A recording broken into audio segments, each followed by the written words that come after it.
Once we understand how to change our self-concept, we can change everything about our lives too. Hello, my loves. Welcome back to my channel. If you're new, I'm Leeor Alexandra. Welcome to the B community. On this channel, we talk about the law of attraction, spirituality, personal development, and so much more. And today, my loves, I want to talk about something that I have talked about in the past for sure under different names. Originally, this is a Neville Goddard principle. I've talked about this concept before, but I want to make a dedicated video to it because self-concept is a lifelong journey. And the reason why it's so important is because it truly determines how everything else in our lives is going to look. The way that we hold ourselves, in what regard, in what esteem we see ourselves in, is going to affect every other level and stage of our lives. And this is something that I have to always go back to because I've noticed that when there's a particular challenge that comes up for me, what really helps me in overcoming it is to return to my self-concept and to my understanding of myself, how I see myself and how capable I find myself of overcoming whatever challenge it is. And in the days where I feel like I can't overcome things, it really comes down to my self-concept being off and my belief about myself as a person who can't handle a lot of stress or a person who can't overcome things.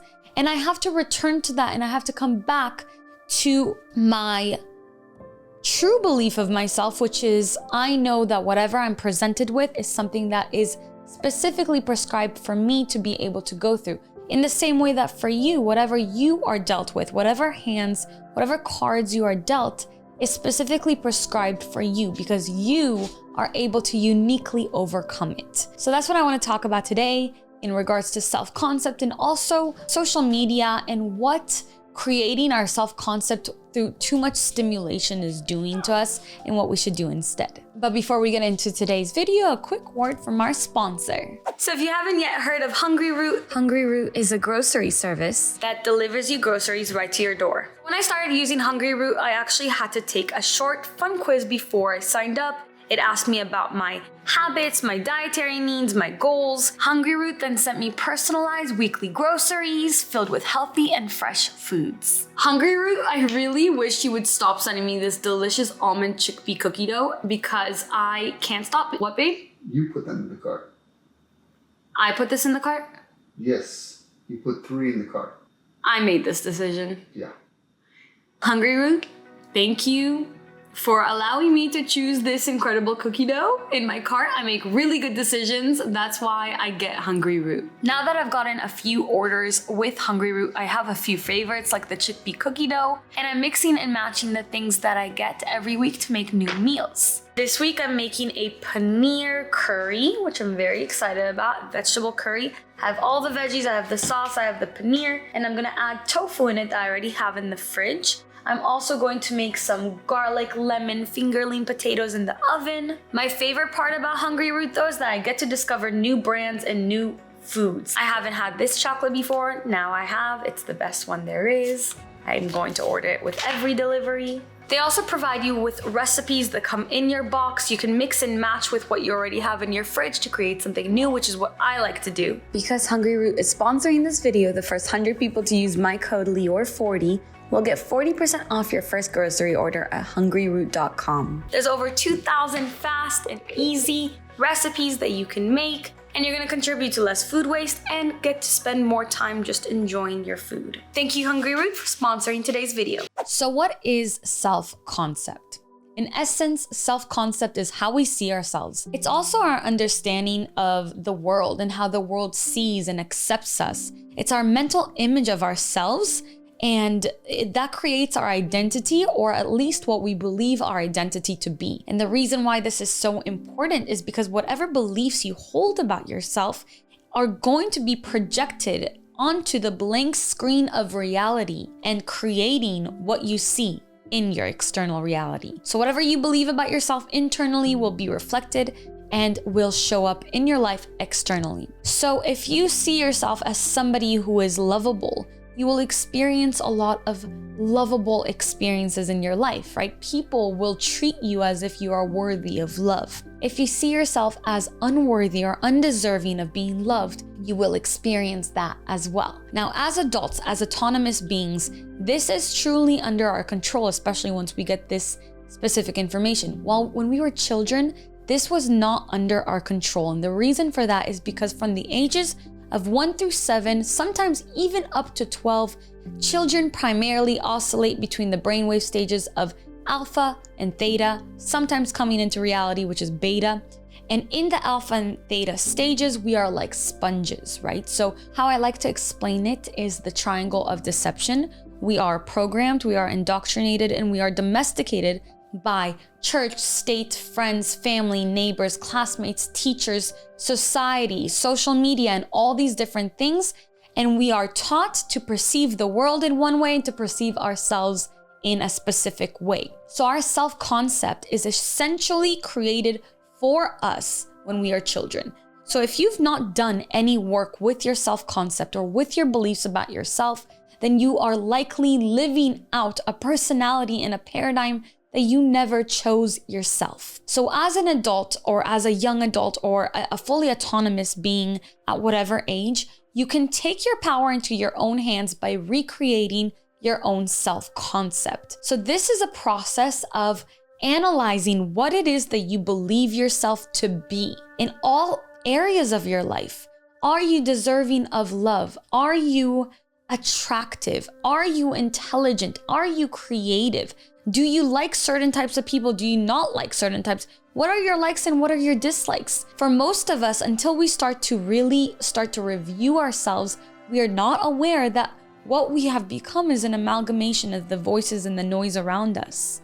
And having a really strong self-concept is knowing yourself and uncovering and exploring who you really are. Figuring out what it is that you like and what you don't like and what you truly believe, with everything unraveled, right? With all of societal expectations, culture, everything that you've learned being unraveled. Right now, in our modern times, in 2023, when I'm recording this, there is so much stimulation and so much content that we are constantly consuming. And it's all about be this girl, be this kind of guy, look like this, think like this, eat like this, dress like this, be this person, take these photos, go to these places. And then where does your individuality and your unique expression, where does that fall? Because what happens is that we are constantly submerged and basically attacked all day long by all this stimulation, all these things that are creating layers of on top of our already created personality and self-concept. So suddenly we're scrolling through Instagram and we're looking at somebody's stories or looking at somebody's feed or reel or TikTok. Even if we're not conscious of it, we're constantly comparing ourselves. Let's say that there's somebody who is conventionally attractive, something that you would see in a magazine. Not all of us can find ourselves represented in it still, right? So you're looking at a conventionally beautiful person, and even if you're not consciously aware of it, you are comparing yourself moment by moment by moment. And once you're done with this person, you keep scrolling and you go to the next thing. And this person is in Hawaii, and that person is getting their 1 million subscriber plaque on YouTube, right? Or 1 million subscribers or followers on TikTok. And even if you're not aware of it, you're still comparing yourself to all these things. This is gnawing away at your self-concept, and it's wearing down your identity and your self-esteem. So how do we reclaim our natural nature? And the reason why I think we need to reclaim it is because we were perfectly created. There was nothing wrong with us. The way that the Creator put us here on earth is exactly the blueprint and the frame that we are supposed to carry through this life. Whether it is keeping our cultural noses or our strong bodies or our curly hair or our red hair or our silky hair, or whatever skin color we have, whatever it is, we have to reclaim the things that truly make us us. And it's not necessarily these external characteristics, because that's not what makes us us, but like, who is underneath all the programming and all the content that we've consumed? Who are we really? And remembering that We are made these unique, beautiful expressions of the divine in whatever bodies we were given. And the soul is what really matters. Our soul is what wants to be seen. The comparison or the constantly trying to emulate the things that we see online is only hurting us, because truly the code to success, to happiness, to fulfillment, to joy, to transcendence, that exists in our unique self. And so that exists when you turn everything off and you return to yourself. You start asking yourself, well, what do I like? What am I interested in? What are my thoughts and my opinions? Not ones affected by everything else. So we start to consume less content. We start to unravel everything that we are not, so we can finally explore what we actually might be. And don't get me wrong, it's beautiful to be inspired by people. I find a lot of inspiration from people online and in my external reality. But I have to do what makes me feel right internally. And this is not exclusive to social media. I share this story a lot. I had a best friend my whole life. I trusted her opinion so much over my own opinion that I would not date certain people if I found them attractive, but she didn't, because I didn't trust myself. And because I didn't trust myself, my dating life looks way different than it should have. Because maybe I would have made better decisions. Maybe I would have made better choices if I had listened to myself and not allowed somebody else's validation to take over my own.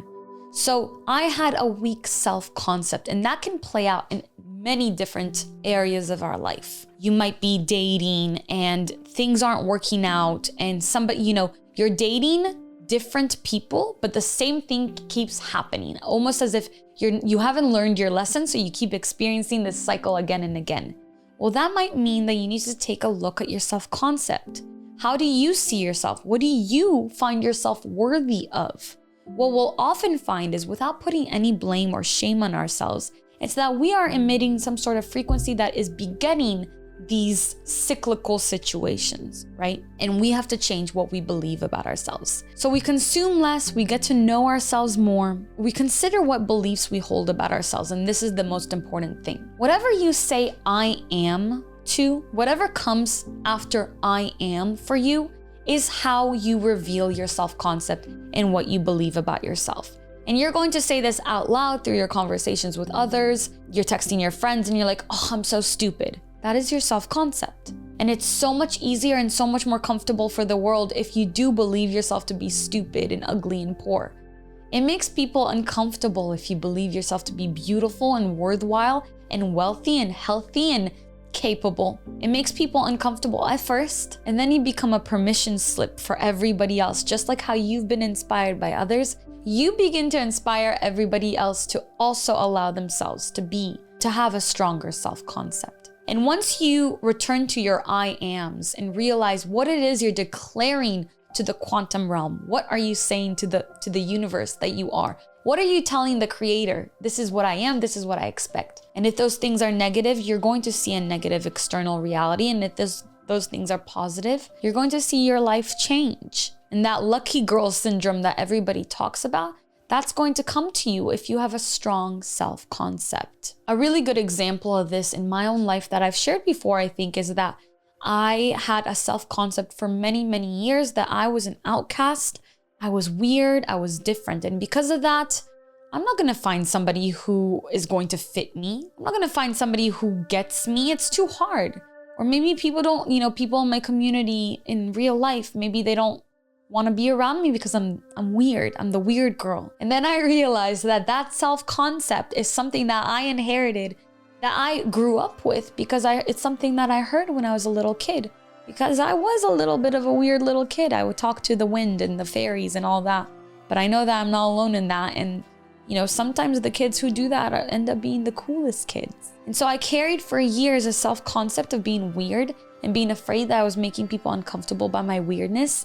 Until one day I looked around and I was like, wait, I created this incredible life for myself. I have a community of 600,000 people around the world, and my thoughts are helping people. And who I am authentically is helping people.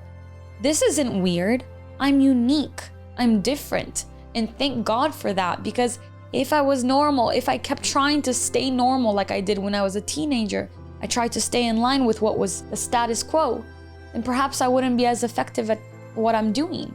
And that goes back to that secret code. Once you accept yourself and once you trust yourself, you're going to be a force to be reckoned with. So that's my little spiel about self-concept. I hope it was enlightening for you. I hope that it touched a place that needed to be touched. And I hope that you change your self-concept of being one of the weird kids like me into being one of the tastemakers. The weirdest people are the ones who start the most interesting trends and who shift the paradigm. Tell me what your old self-concept was, where it came from, and what the new one is. I want to know. Let's talk in the comments below. Thank you for watching. I hope you enjoyed this video. Thank you for supporting our sponsor, Hungry Root. If you click the link in the description below, you get 40% off your first order of groceries, which is a lot of money. That's great. I love you. Thank you for being here. Subscribe if you haven't yet. Give this video a thumbs up if you liked it. Leave a comment. It really helps the channel. And share this with somebody who needs to work on their self-concept so that they can break some cycles and be a really strong vortex of manifestation. Until next time, as always, keep your vibrations way, way, way up. Bye.